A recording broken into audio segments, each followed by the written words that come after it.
Assalamualaikum warahmatullahi wabarakatuh. Hai teman-teman, kami dari kelompok 7 ingin menampilkan materi video yang berjudul Bentuk dan Nilai Komunikatif Suatu Kalimat. Namun, sebelum masuk ke materi, kami akan memperkenalkan anggota kelompok terlebih dahulu. Yang pertama ada Syafiri Swanti, kemudian Ika Witantri, dan yang terakhir Rizky Aulia. Baik teman-teman, kita langsung saja ke materinya ya. Dalam Tata Bahasa Baku Bahasa Indonesia tahun 2000 halaman 352 menyebutkan bahwa jenis kalimat ditinjau dari bentuk sintaksisnya dapat dibagi atas 4 macam, yaitu 1. Kalimat deklaratif, 2. Kalimat interrogatif, 3. Kalimat imperatif, dan yang keempat, kalimat ekslamatif. Jenis kalimat yang pertama adalah kalimat deklaratif, atau dikenal juga sebagai kalimat berita, yaitu kalimat yang dipakai oleh komunikator untuk memberikan sesuatu kepada komunikan. Dalam bahasa lisan, kalimat ini berintonasi menurun. Sedangkan dalam bahasa tulis, kalimat ini ditandai dengan tanda titik.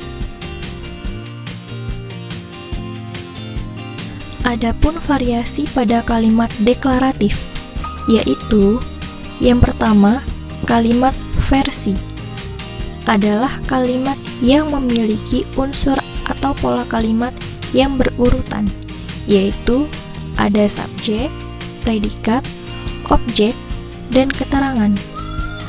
Variasi yang kedua yaitu kalimat inversi, yaitu kalimat yang predikatnya mendahului subjeknya. Yang ketiga adalah kalimat aktif, yaitu kalimat yang subjeknya aktif melakukan sesuatu atau pekerjaan. Yang keempat, kalimat pasif, yaitu kalimat yang subjeknya dikenai suatu pekerjaan. Yang kelima, kalimat tunggal, yaitu kalimat yang strukturnya terdiri atas satu subjek dan satu predikat. Dan variasi yang terakhir adalah kalimat majemuk, yaitu kalimat yang strukturnya terdiri atas gabungan dua klausa ataupun dua kalimat. Perhatikan contoh di bawah ini. Contoh yang pertama adalah kalimat versi, yaitu ibu memasak nasi di dapur. Contoh yang kedua adalah kalimat inversi, yaitu berlari mereka karena ketakutan. Contoh yang ketiga adalah kalimat aktif, yaitu Arini meminjam buku di perpustakaan.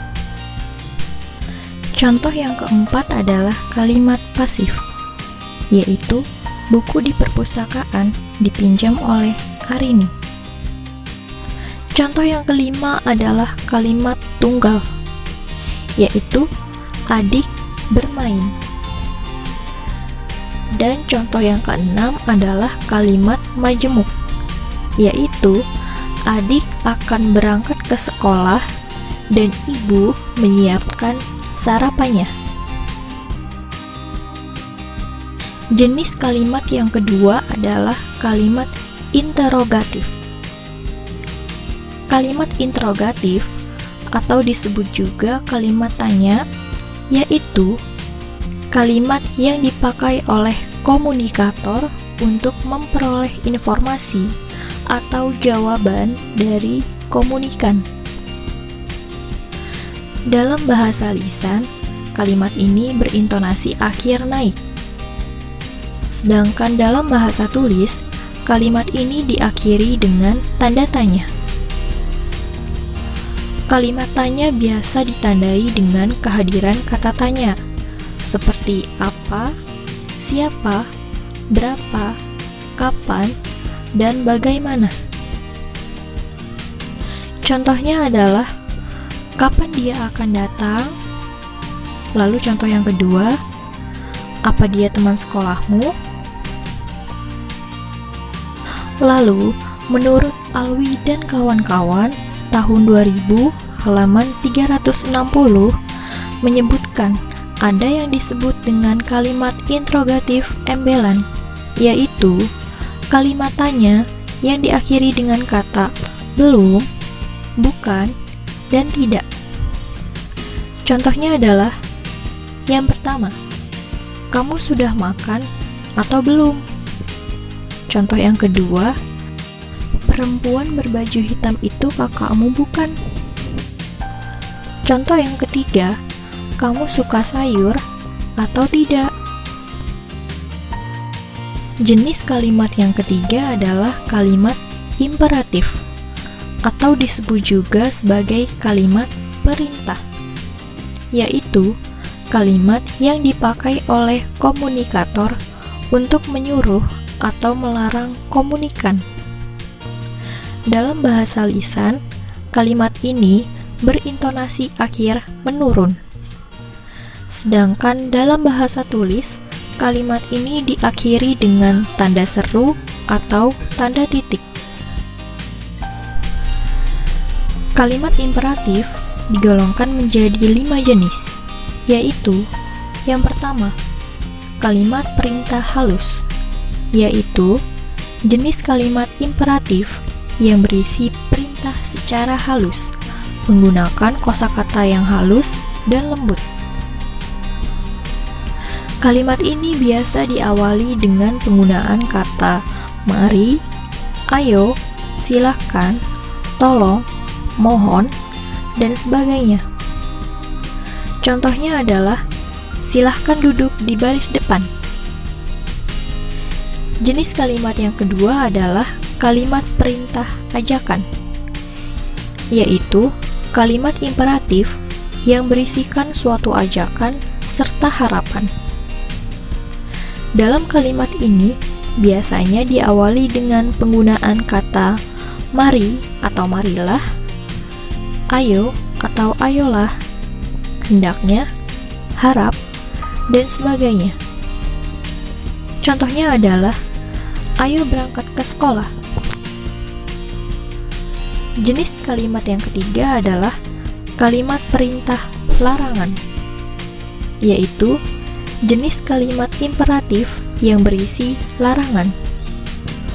Kalimat ini biasa diawali menggunakan kata jangan atau dilarang. Contohnya adalah, dilarang bersandar pada kaca ini.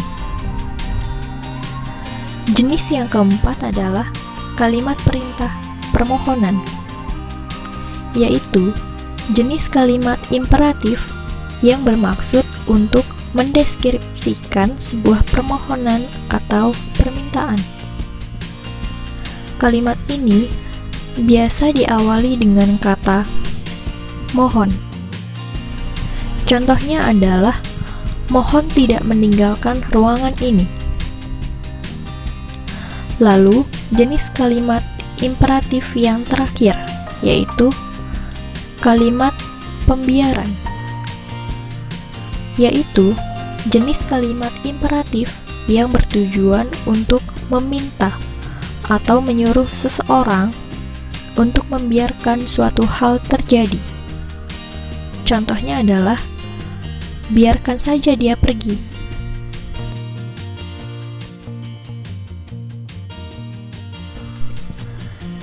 Jenis kalimat yang terakhir yaitu kalimat ekslamatif atau disebut juga kalimat seru, yaitu kalimat yang dipakai oleh komunikator untuk menyatakan rasa kagum atau heran. Dalam bahasa lisan, kalimat ini berintonasi akhir naik. Sedangkan dalam bahasa tulis, kalimat ini diakhiri dengan tanda seru atau titik.